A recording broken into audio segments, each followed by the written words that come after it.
Hello, everybody. Good afternoon, and welcome to this market update on the power markets for the power derivatives segment of the EEX. My name's Tim Greenwood. I head up the sales department of the EEX, and I'm joined by my colleague Steffen Riediger today. It is our intention for the next hour to go through some of the most prominent issues that we have at the moment on the power market, and to answer any questions that you may have. Just for your information, this webinar will also be recorded and made available thereafter. And somewhere at the top of the screen, you should see a chat functionality. If you wish to put any questions forward to us, please do that, and then our moderators will pass those on, and we'll try to answer those questions throughout the webinar. So I would normally say it's good to see you, but I can't see anybody.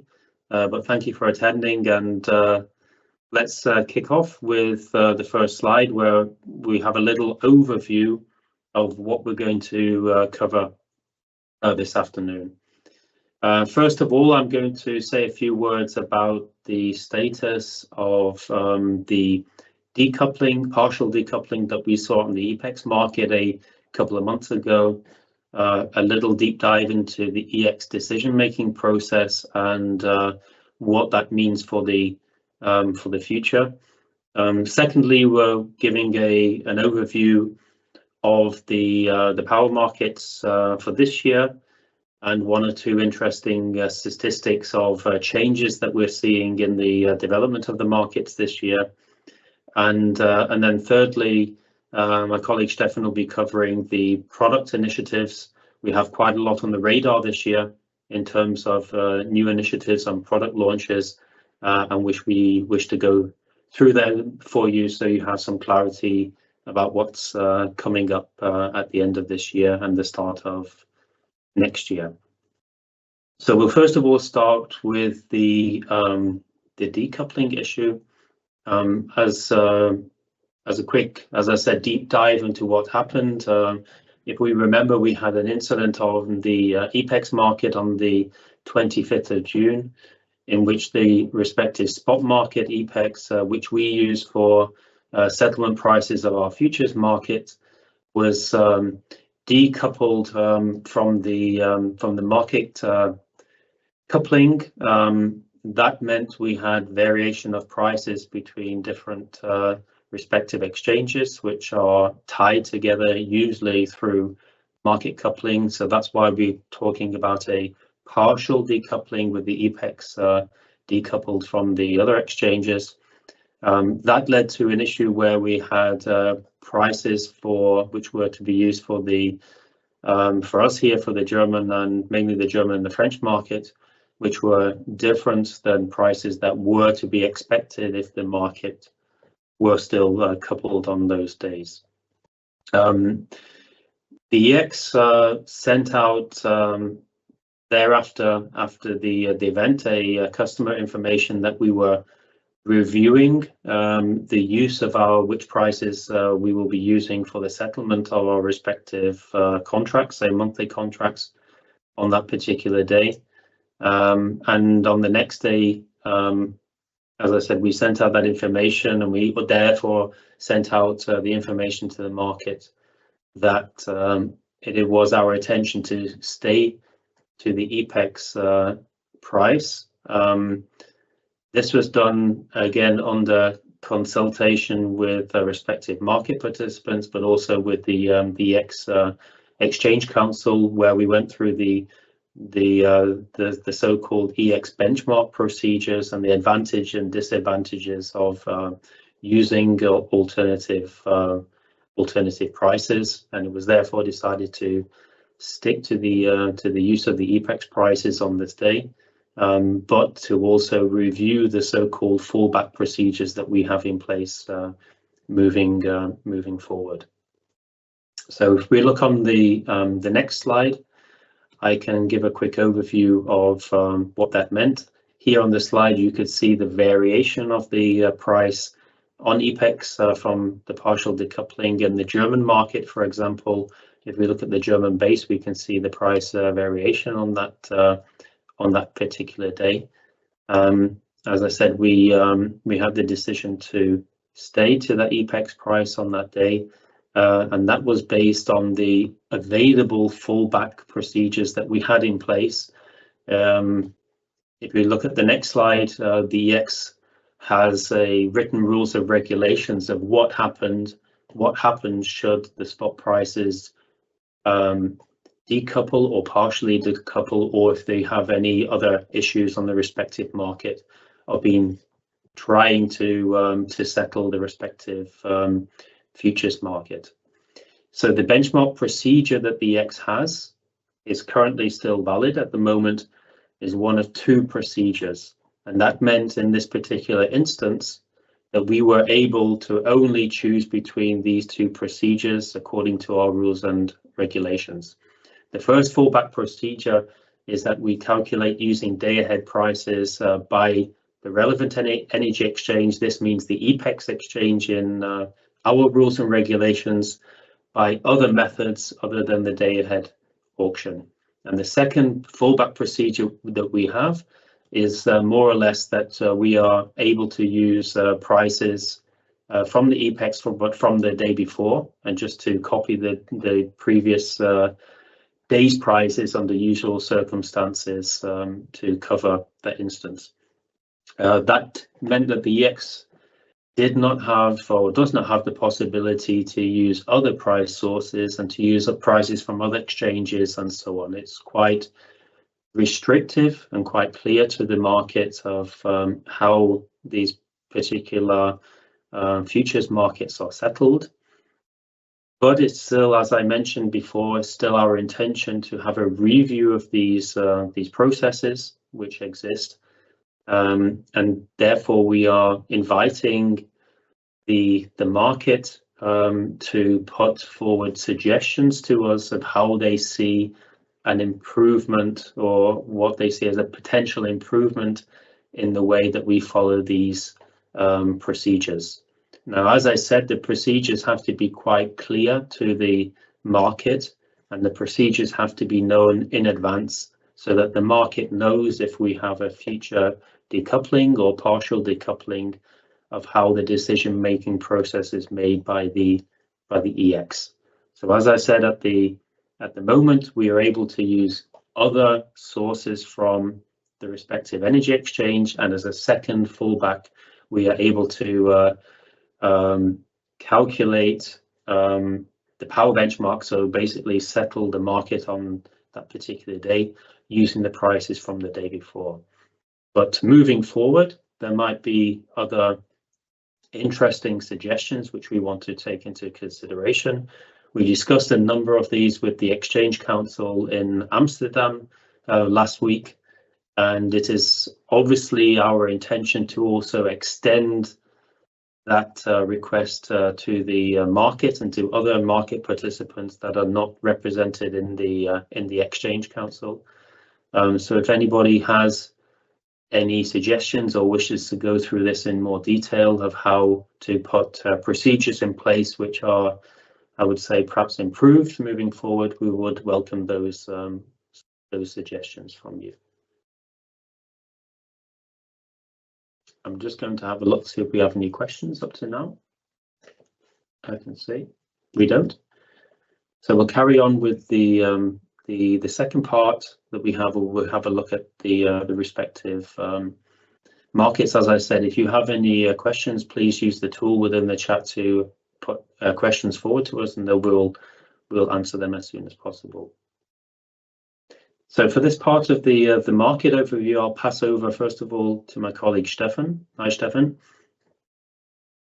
Hello, Tim, and hello, everyone. Also a very warm welcome here from my side. I see we have close to 100 participants here this afternoon, so thank you for attending and spending either your lunch break, your evening, or your early morning with us. Indeed, if we take a look at the volumes when it comes to power markets here on EEX, there is something that we can jointly celebrate as a trading community today, because already by today, we have exceeded the total volumes that have been traded and cleared on the EEX power markets in 2023. So we are on track for another record year when it comes to power derivatives at EEX. And together with everyone here, we are grateful for your trust and the business that you are doing with us. If we are looking at the particular markets, you see that Germany and France have already surpassed last year's levels. So already today, we are seeing about 4,000 terawatt hours being traded and cleared in German power. French power already more than 800 terawatt hours this year, so on track for about 1,000 terawatt being traded and cleared in the full year 2024. But also Italy and Spain are growing fast after the market has really recovered from the energy crisis and the high price levels and high margin levels that we have seen over the course of 2022 and 2023. So in Italy, already today, we have exceeded the 400 terawatt hours mark for this year. In Spain, more than 1 terawatt hours. But also other markets that have maybe not been so much on the radar over the past couple of years are growing strong. The Dutch market in particular. The Dutch market was a market that was typically very highly correlated to the German market. But because of the ever-growing share of renewable in feed, particularly when it comes to offshore wind off the Dutch coast, prices in the Netherlands have more and more decoupled from the German market, and that leads to increased hedging and trading activity in the Dutch market as well. So today, the Dutch market is already bigger than 100 terawatt hours this year on EEX, and we are well on track for a record year. Talking about renewables hedging, what we are seeing as well is an increasing trend towards long-term hedging. So we are seeing significant increase in volumes, particularly in the Spanish market, when it comes to hedging activities up to 10 years in advance. What we are also seeing, and that's another reason to celebrate, is an ever-increasing daily volume on the EEX platform. Just last week, on the 19th of September, we've recorded more than 67 terawatt hours traded and cleared on the EEX power markets.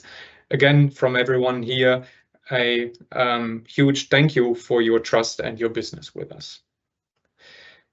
If we go on and look how that has evolved with regards to market shares. And when we talk about market shares, we always compare the EEX, other cleared venues, but also against the broker bilateral market as reported by the LIBA brokers.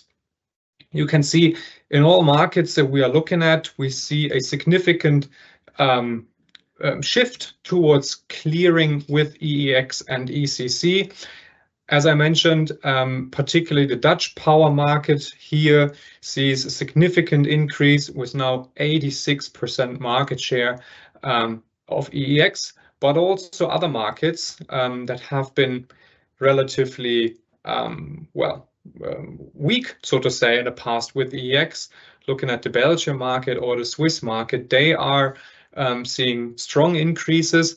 But across the entire platform, we are seeing record levels all over. One market that we'll take a particular look later on in the presentation is the Nordic market, where you can see we have obviously significant space for growth, but we have a clear vision how to develop the Nordic market together with the entire trading community, and we will come to that point in a few minutes. Before we talk about the Nordics and about other initiatives, let's take a deep dive into the German power market. And for that, I will hand back to Tim, who will give you more insights about that. Okay, Steffen, thanks for that. We wish to have a little focus on the German market, first of all, because this is the market that we are seeing a number of trends at the moment. And we are of the opinion that we will see those trends moving to the other power markets in the near future or a little bit later. So as Steffen said, the markets are generally up a lot compared to last year in terms of general trading. But what we do see in these markets is, first of all, as Steffen said, the move to cleared. We see a very, very big market share of the cleared market. We also see a difference in the split between where this trading is occurring, with the order books a lot stronger than in the last previous year. We're seeing on we're seeing on a daily basis that the market, the order book share of the market compared to trade registration is easily above 50%. Now that means the majority of the trading is occurring on the order book than bilaterally and for cleared. We're seeing that trend in the other more liquid markets as well, and we see that trend occurring in the markets which are a bit lower down in their liquidity and development levels. It's quite happens more or less for all of the different markets when we start a market segment, that the majority of the market share is through trade registration, and it takes quite a long time for the actual order books to kick in and to develop with their liquidity. I would say the Italian market is a good example of that, where the order book share has been 10-15% for quite a long time, and it's only really in the last year that is starting to kick into 30%, moving above 30%, and we're pretty sure that will happen to the other markets in the future, moving forward. One of the other trends we do see is a difference of how the order book and trade registration is used for which market segments. We're generally starting to see the trading on the order books move towards one lot trading, and a lot of the one lot business occurring on the screen, whereas in the bigger lots are being consolidated and brought forward to trade registration. So we see a split there in the development, and that was not the case in the past before, where we saw a number of bigger lot deals on the actual exchange, but also a number of very small lot deals going through the clearing. So we could say the development is we're starting to see that the exchange is used for the day-to-day business, and a bit more complicated bilateral deals are being put forward for clearing instead. And that development has come because of, perhaps we see it on the next slide, what has been happening in the market. We see a development of the way the spreads are being traded, and also we're seeing development in the introduction of algo trading. So there's two quite big developments on the market at the moment.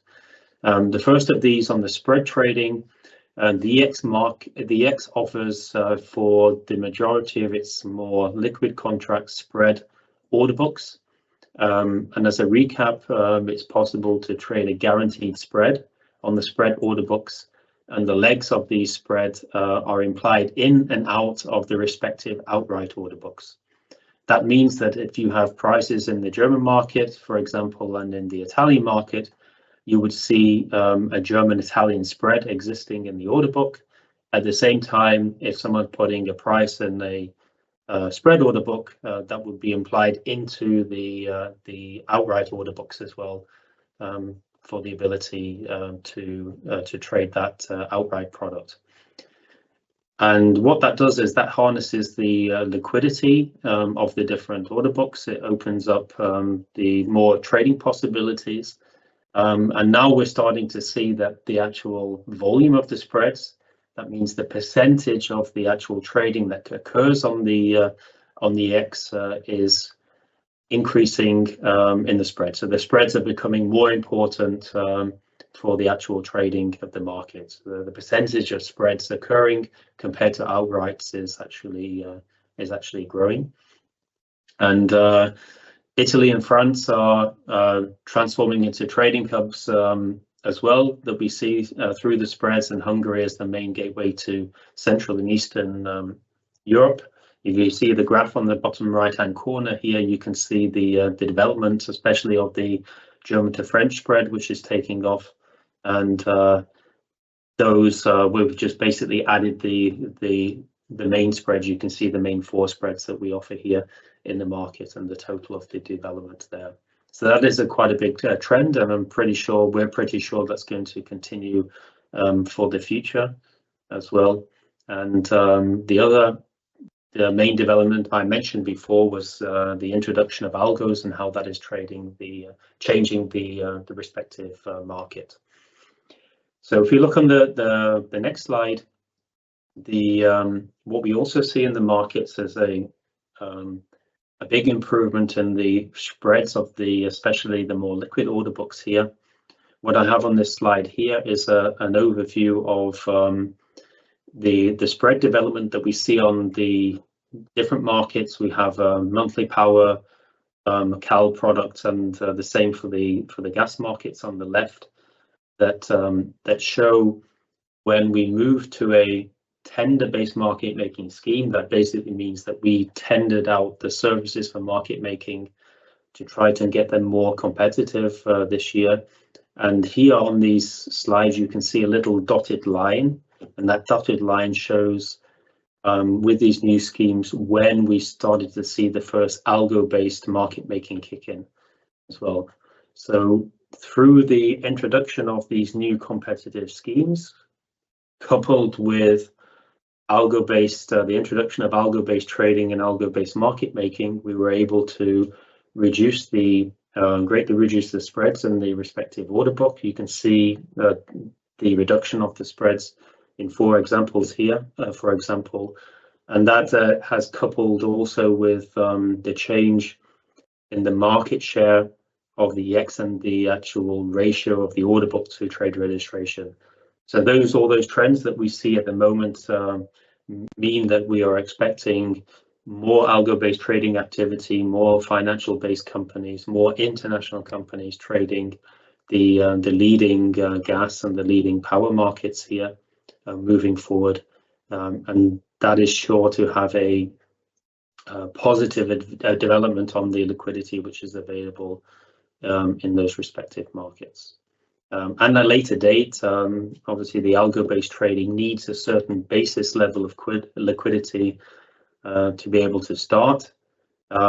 Once the less liquid markets, as I mentioned before, with the shares that the order book start to improve, that will be a signal for algo-based trading to move into those markets, and that will also have a positive development of the liquidity of those markets moving forward. Whether it be for the outrights or the spread trading, both will facilitate that development. So hopefully that's given you a little overview of where we're at in the market. The final slide I have on this algo trading is perhaps you can see the share of the algos that we have in the respective order books at the moment. Even though it's not power, the EUA market is still quite interesting because that has been the general leader in energy commodities for algo use in the past. But we see the power markets now starting to kick in, and will eventually, we expect to reach that level the EUA market has as well. There shouldn't be too many surprises here on the power side, with the German market being the most liquid, therefore the most attractive for algo-based trading, and the German and the Italian market. The French and the Italian market. The French is generally a little bit higher than the Italian market, and hopefully by this time next year we'll be having perhaps the 3rd, the 4th, and the 5th power markets listed on this development as well. So with that, I'll pass back over to Steffen, I believe, to talk about. We're moving away from the European markets now, just to a little overview of our main market in the Asian segment, which is Japan.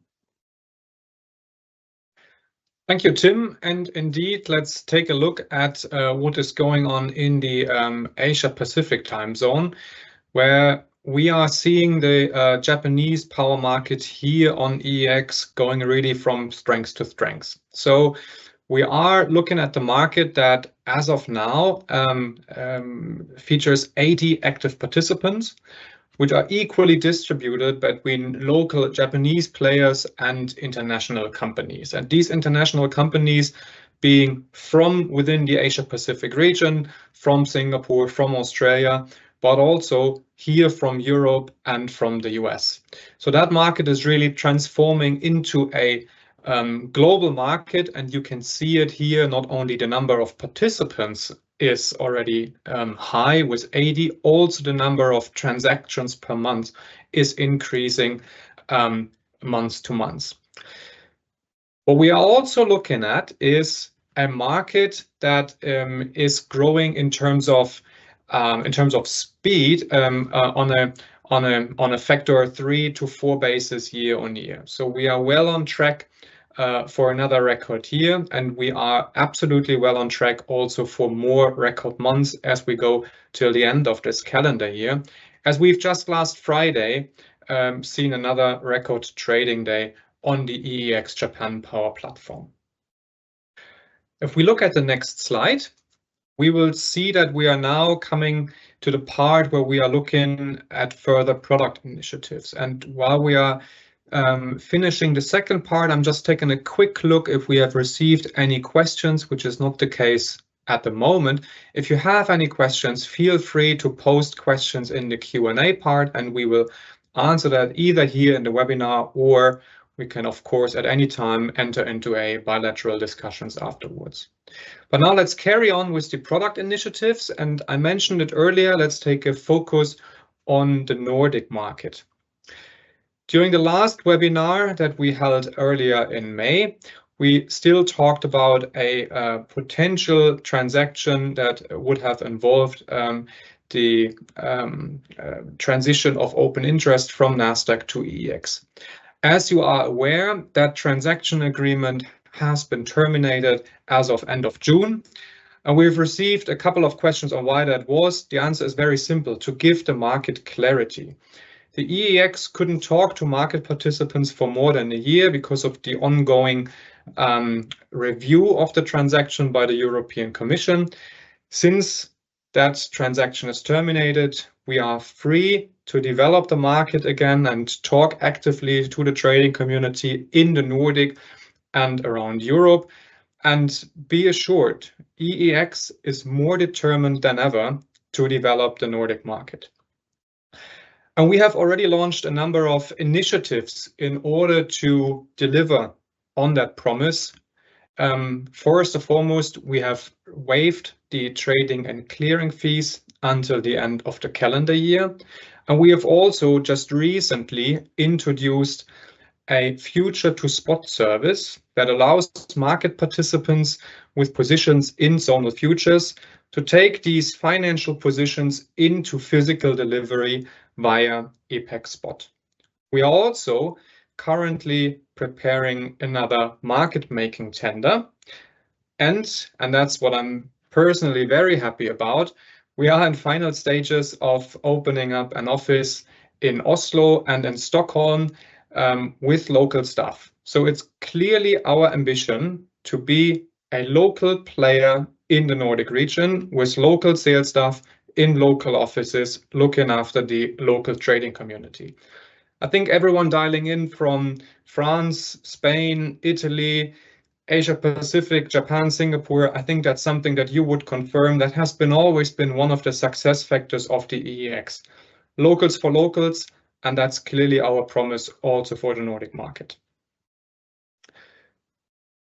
If we go to the next slide, you can already see that the kind of certainty that I mentioned is something that we see also in the volumes already. Last year has been a time of significant uncertainty, and unfortunately we couldn't address all your question and answer all your question and address the concerns of the market participants at some times because of the ongoing procedures with the Commission. Now that there is certainty and there is a clear vision of EEX how to develop the Nordic market, we can see that the volumes are already up again. And that's not only true for our new contracts, the zonal futures, which are actively traded by more than 30 companies already. That's also true for the system price contracts. And also that, let me just iterate that again. As EEX, we are absolutely agnostic where and how market participants hedge. What we do is, with having system price and zonal futures and spreads in between listed on the EEX platform, we give market participants choice how to ideally hedge their local exposure in the Nordic market. And I'm grateful for all the feedback that we've received over the past couple of weeks. Tim and I have been in Oslo together with the EEX team and end of August talking to the Nordic trading community. Together with my colleague Eric Bakker, I've been in Helsinki last week to talk to the NAD trading community. Be assured that we will continue this dialogue in the coming weeks and months, and Tim will tell you more about upcoming events. But we are here to develop that market hand in hand together with you. Let's go to the next slide and look at product initiatives that are ahead of us for the rest of the year, and then also going into the next year. What the EEX is currently working on, and that's something that we have alluded to at different customer events or working groups already. We are currently working on a product bundle that features a couple of product and service extension in different markets. So if we take a closer look, you will see that we are working on the launch of an order book for our Japan power market. Just to reflect on it, that's a market where since 2020, we only provide a clearing service. We will complement that by launching an order book in the course of Q4 this year. What we will also do is in the course of Q4 is the introduction of Irish power futures. The Irish power market, operated by SEMO-PX when it comes to physical spot contract, is attracting more and more market participants, and therefore it's quite natural also for us as EEX to launch derivatives on it. We will host a launch event in Dublin in the coming months, and Tim will mention that also later on. So everyone who wants to be engaged and who wants to be active in the Irish power market is more than welcome to join us in Dublin. I've mentioned that the trend to long-term hedging is increasing significantly this year. That has led to client requests for an extension up to 10 years out, also in the French and Dutch market. And that's something that we will do later this year as well. And then finally, we will also extend the season contracts in Japan by adding just further maturities to the curve.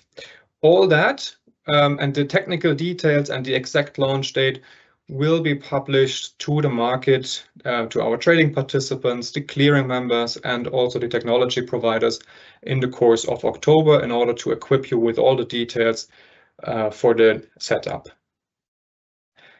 Something that we are already working on for next year is again a focus on Japan, where we will launch fiscal year futures and option contracts. If we look at fiscal year contracts, that's a specific requirement coming from the Japanese trading community, because the way long-term hedging works in Japan is along the fiscal year, which is from April to the end of March.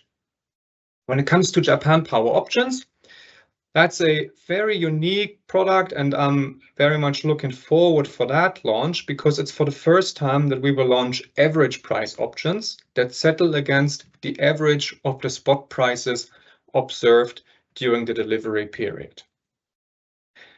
Something also very exciting is the Spanish sun peaks, not monsoon peaks. Yeah, I'm not talking about rain in Spain. We're talking about sun in particular here in Spain, because Spain has a lot of solar generation, and that's ever increasing, and also the price impact is ever increasing. And therefore, there have been requests from market participants to launch peak contracts that go from Monday to Sunday. If you remember, the typical peak definition here in Europe today is Monday to Friday, 8 a.m. to 8 p.m. Obviously, the sun doesn't stop to shine over a weekend. Therefore, we will launch the peak contracts in Spain for the first time with a Monday to Sunday peak definition. And then finally, to react on the ever-growing demand for more short-term hedging, we will add short-term futures, dailies and weeklies for the Greek power market in the course of Q1 2025. Also here, the necessary technical details will be published in due course, but this is really to give you an idea on where we stand and what's on our roadmap. If we look in further down the calendar, we have a couple of ideas for 2025 already. Particular focus will be on the option market, but then also to reflect on the increasing need for hedging solar profiles. We will launch these Monday to Sunday peaks in Italy and France, and we will obviously also react to the ever-increasing trend to short-term trading by adding further short-term contracts in different markets.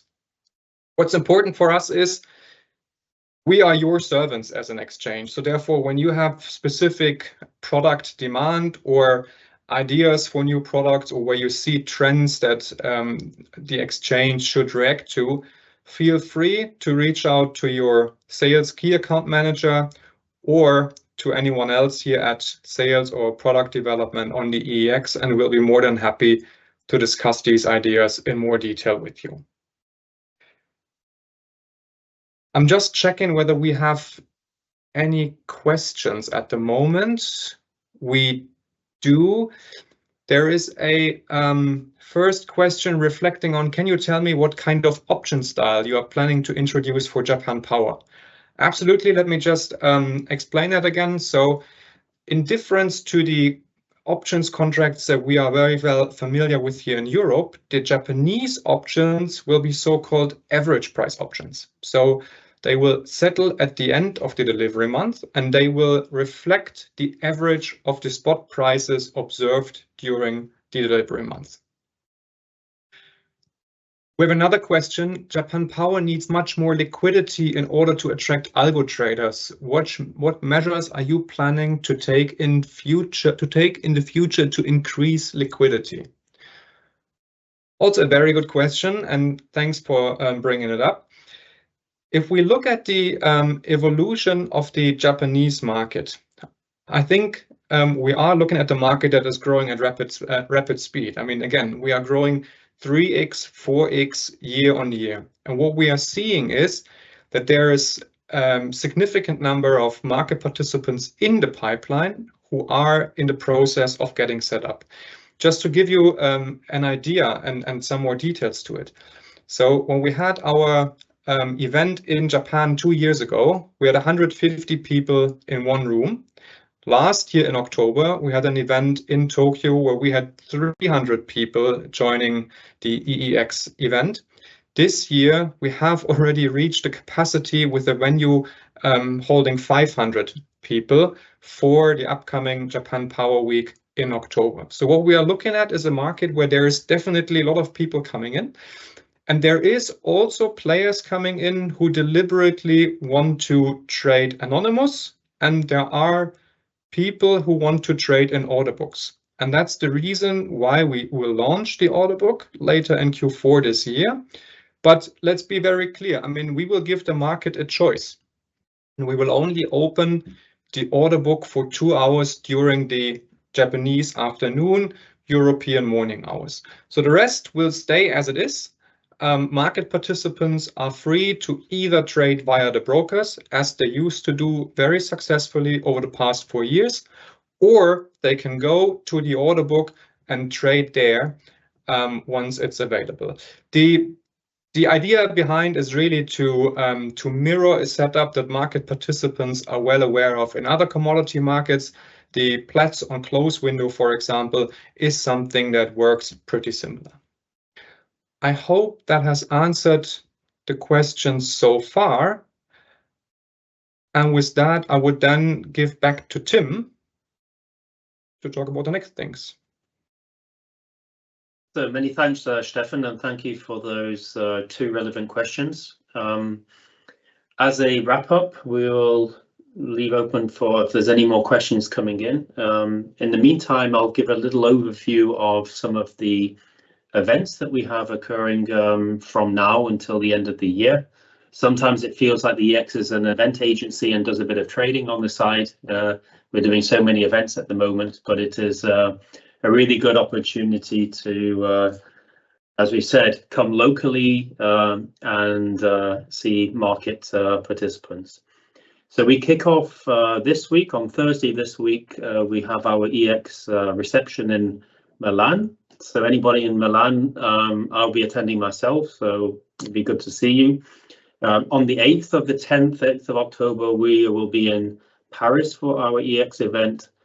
On the 17th, because we don't have enough, we've got 2 events on the same day. We have a reception in Athens on that day and an EEX SEC, so more a gas-based joint event that we have in Bucharest. Steffen briefly mentioned going over to Japan. That's on the 23rd of this month. And on the 23rd of October, and on the 31st of October, we have our group reception in Singapore. I think, Steffen, you're attending both of those, are you, as far as I know? Yeah. So, yeah, go and grab him for a beer if you're over in Japan or in Singapore. Also quite a big one on the 7th of November. We have our reception, which we share with EEX in Copenhagen. Copenhagen will be the focus on the Nordic market and Nordic trading. And also a very exciting one for us on the 27th of November. We are having a smaller launch event for Irish Power, which will be in the Guinness Brewery in Dublin, as I said, on the 27th or the 11th. So if you're interested in attending any of these events, please drop your respective account manager or one of us just drop us a line and we'll put you on the invitation list, and we'll look forward to seeing you. And as I said, there's enough choice there, so I'm pretty sure you'll be able to find at least one event that fits in to your needs till the end of the year. So looking over at the Q&A, I think we've just received the 2 questions and that's covered. So once again, thank you for your attendance this morning, afternoon or evening, depending where you are in the world. We will be publishing, as I said, publishing this webinar online, and thereafter I'm pretty sure we'll be doing another one soon. So more information to follow. But first of all, we'll wrap up here and hope you have a nice rest of the week, and hopefully see you at one of the events sometime this year. Take care, everybody, and goodbye.